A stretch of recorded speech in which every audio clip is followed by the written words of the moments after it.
اور وہ ملک جو ہے وہ پھر پراسپر کیا ہو، اس میں انٹیگریٹی ہو، اس میں سوشل سولیڈیرٹی ہو، اس قسم کی چیزیں ہمیں نظر نہیں آتی، کیونکہ ہر مذہب اپنے لیے یہی دعویٰ کرتا ہے، ہم چاہے کتنی تردید اس کی کرتے رہیں، دوسرے مذاہب کی کرتے رہیں، لیکن وہ اس کا ماننا یہی ہے کہ اس کا مذہب فائنل ہے، ڈیوائن ہے، آل کمپریہنسو ہے، دی بیسٹ ہے، اس کے ماننے والے دی بیسٹ ہیں۔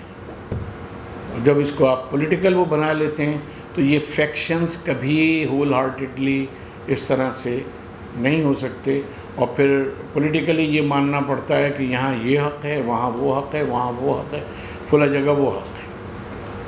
تو اس طرح سے جب آپ آئیڈیالوجیز کو تبدیل کر دیں گے تو وہاں پھر مذہب کی جو ہے سولیڈیرٹی وہ خود خطرے میں پڑ جاتی ہے، کیونکہ مذہب کی جو انٹرپریٹیشن ہم مانتے ہیں اس کو ہم فائنل سمجھتے ہیں۔ یہ بھی ایک بہت بڑا مسئلہ ہے۔ اب دیکھیں پاکستان ہے،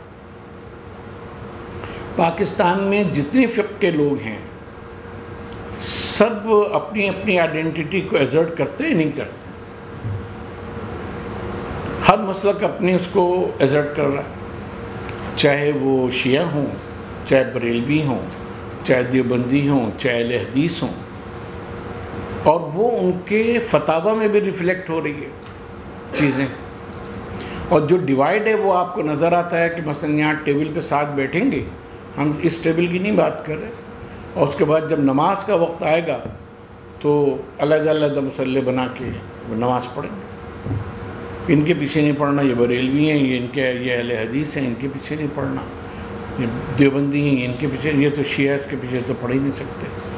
سو مچ سو ہم آپ کو بتائیں کہ ہمیں پتہ یہ چلا کہ بہت سے اب آرگنائزیشنز ایسی ہیں، اور اس میں ہمارا کوئی کہیں بھتیجا، کہیں بھانجا، کہیں کوئی قریبی عزیز، کوئی دوست کا بیٹا انوالو ہے، یعنی اس نے نیریٹ کیا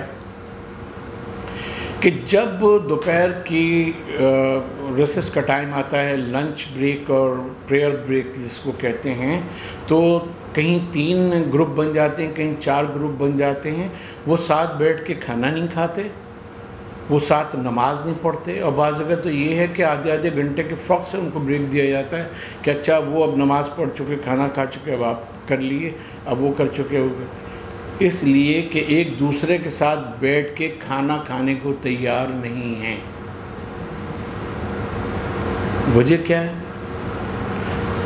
آئی ایم دا بیسٹ، اور ہماری جو انٹرپریٹیشن ہے وہ دی بیسٹ ہے، لہذا دوسرا جو ہے وہ ناقابل قبول ہے، دوسرا ناقابل قبول۔ تو یہ ہے کہ یہ ڈیوائیڈز جو ہیں یہ آپ کو ختم کرنی پڑیں گی، یہ ڈیوائیڈز ختم کرنی پڑیں گی، اور مذہبی آئیڈینٹیٹیز جو ہیں ان کو اگر یکجا کرنے کا، اور ان کے کانسٹیٹیوشنل اور پولیٹیکل رائٹس، اکنامک رائٹس، یہ سارے کے سارے ان میں ایکویلٹی نہ ہو تو وہ معاشرے، کوئی بھی معاشرہ، ہم پاکستانی معاشرے کی صرف بات نہیں کر رہے، کوئی بھی ریاست ہو، وہ جو ہے وہ کبھی بھی ایک یونٹ کے طور کے اوپر نہیں چل سکتی۔ جہاں ہم انٹرویو لیتے ہوئے، بہت سے بورڈز کے ممبر ہیں، انٹرویو لیتے ہوئے ہمارے پاس مسلمان بھی آتا ہے انٹرویو دینے کے لیے، کسی اسسٹنٹ پروفیسرشپ کے لیے، اور نان مسلم بھی آتا ہے۔ ہم اس میں کیلیبر دیکھتے ہیں، ہم یہ دیکھیں کہ مسلمان ہیں، اچھا اس کی وجہ سے ہم نے باقی کو 4 کو ریجیکٹ کیا۔ مسلمان میں پھر ہم نے یہ تلاش کرنے بیٹھ گیا کہ یہ جو 4 مسلمان ہیں ان میں مثلا شیعہ کون ہے، اس میں اہل حدیث کون ہے، اس میں وہ کون ہے۔ ہم نے اپنا پسندیدہ فرقے کا، مسلک کا آدمی تو ہم نے لے لیا، لیکن اگلا سوال یہ ہے کہ کمپنی کیسے چلے گی، یا اسکول کیسے چلے گا، انسٹیٹیوشن کیسے چلے گا، کیونکہ ہم نے ایک ایسے شخص کو لیا کہ جو اس کے لیے، اس جاب کے لیے کوالیفائی نہیں کرتا تھا۔ آفٹر آل کیا ہوگا؟ ہمارا کاروبار ہے مثلا ملینز کا، بلینز کا، ہم اس میں اس طرح کے میرٹ پہ کمپرومائزز کرتے چلے جائیں گے آن دا بیسس آف ایتھنیسٹی کہ زبان کون سی بولتا ہے، کس ریجن سے تعلق رکھتا ہے، کس مذہب کا ہے، اور مذہب میں اگر مسلمان ہے تو کس مسلک کا ہے. اس کا مطلب یہ کہ I am compromising on my quality. Quality بھی جب کمپرومائز ہو جاتا ہے تو کفس تو سب ایک سے ہوتے ہیں. کسی کا جو مونگڑ ہے وہ ٹیڑھا بنا ہوا ہوتا ہے، کسی کا بالکل سیدھا بنا ہوتا ہے، کسی میں جو فائننس ہے وہ نہیں ہوا کرتی. یہ ساری چیزیں ہوتی ہیں. تو ہم کہتے ہیں بھائی یہ والا نہیں دو، یہ چائنا والا ذرا دکھاؤ. چائنا والا کیوں دکھاؤ؟ چائنا والا وہ لا الہ الا اللہ محمد رسول اللہ کہنے والے ہیں. یا امریکہ کی چیز بنی ہوئی دکھلاؤ، یہ تو بیلٹ جو دے رہے ہو یا وہ کرو والیٹ دے رہے ہو. امریکہ والا دکھلاؤ. کیوں؟ وہ علی ولی اللہ وسیع رسول اللہ کہنے والے لوگ ہیں. You go after quality.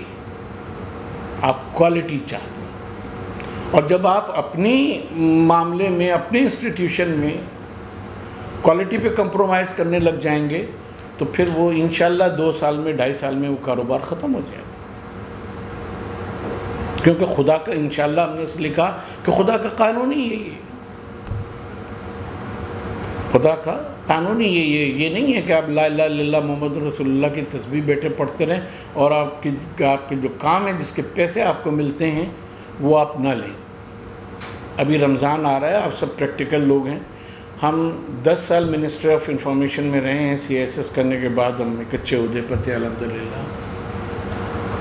12 بجے ایک تو 10 بجے اسٹاف آتا تھا، 12 بجے اچھا جی سر جی کوئی کام تو نہیں ہے، میں جا رہا ہوں نماز پڑھنے جا رہا ہوں. 12 بجے کون سی نماز ہوتی ہے؟ وہ ذرا تیاری بھی تو کرنی ہے.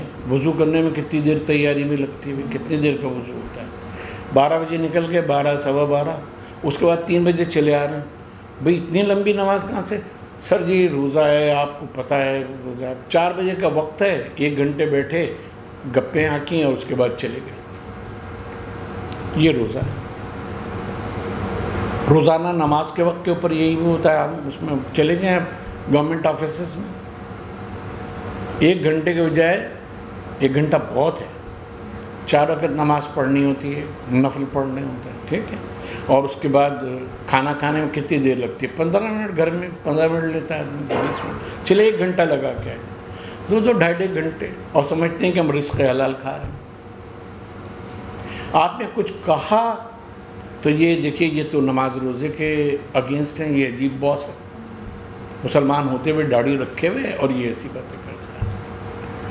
تو مذہب becomes a tool of exploitation in every society.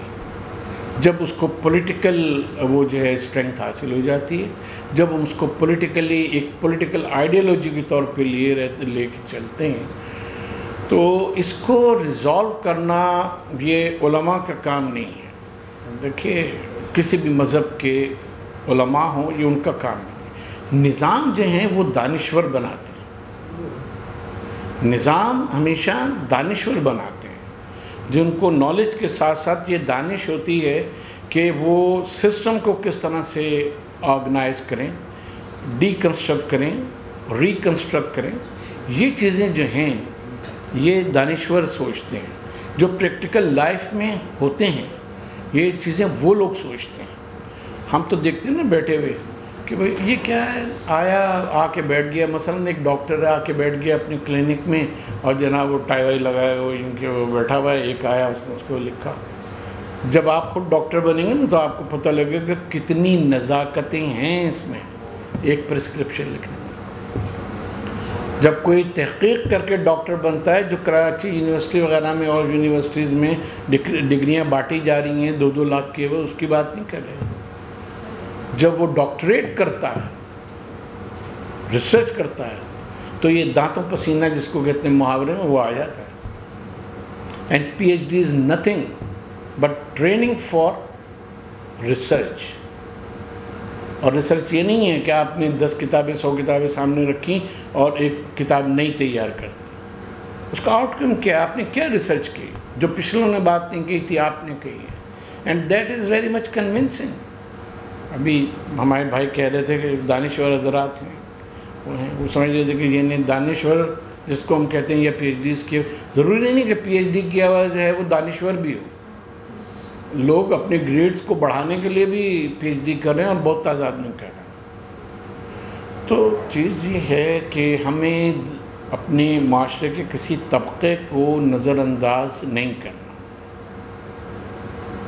ہم یہ دیکھتے ہیں کہ ہمارے معاشرے میں، بس یہ شاید ہم آخری بات کر رہے ہوں، 12 بج گئے، آخری بات کر رہے ہیں کہ ہم یہ دیکھتے ہیں اپنے معاشرے میں کہ جن طبقات کو ہم نچلے طبقات کہتے ہیں، حالانکہ یہ لفظ غلط ہے، دے آر سروس پرووائڈرز.